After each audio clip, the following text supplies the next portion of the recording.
911, but what do you need? We got 3 people drowning. We need 911.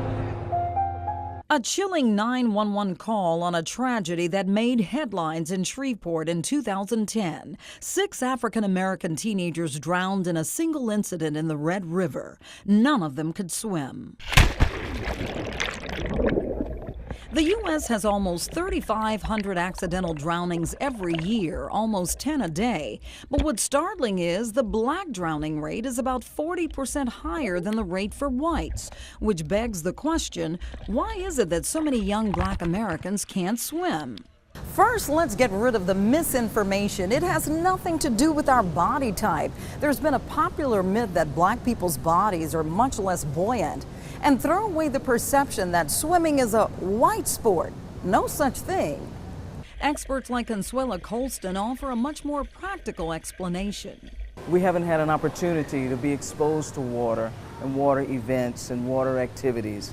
Back in the 50s, during segregation, black children had very little access to swimming pools. There were no facilities in their neighborhoods, and a pool in the backyard was unheard of. And so the cycle began. We can go far back as the 1920s and segregation. So exclusion. There were pools that were opened and all, but we weren't allowed to go to those pools. But even today, with greater access to pools, there are other obstacles. Now we're getting to a point where facilities are available, but now we have a lack of lifeguards and a lack of teachers to train the people to swim. But places like the Foreman Reno Community Center are working to change the tide. They're seeing to it that young African-American children jump in and get their feet wet. Mary Matthews' 7-year-old twin grandsons have been taking swim lessons since they were 2 years old. But she feels a big obstacle for black children is the fear factor. And I think a lot of parents growing up, if they weren't exposed to water or they weren't exposed to the swimming lessons or whatever, then they were like, no, I don't think I want my child doing that because, you know, they just don't know.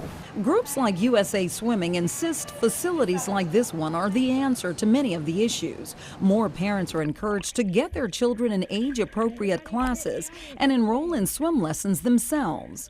All right, so we know that there's a lot of people that say that we can't swim, right?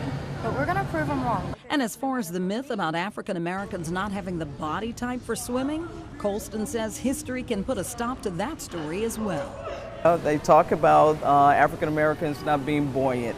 They talk about African Americans' body makeup or whatever, or they're sinkers. But if you think about it, we as African Americans from Africa on the West Coast, near all the water, they were strong swimmers, they were skilled swimmers, they were avid swimmers. And hopefully with more trained lifeguards, coaches, and classes, these kids won't become a part of the statistics. They'll have the confidence to brave the waters with life-saving skills.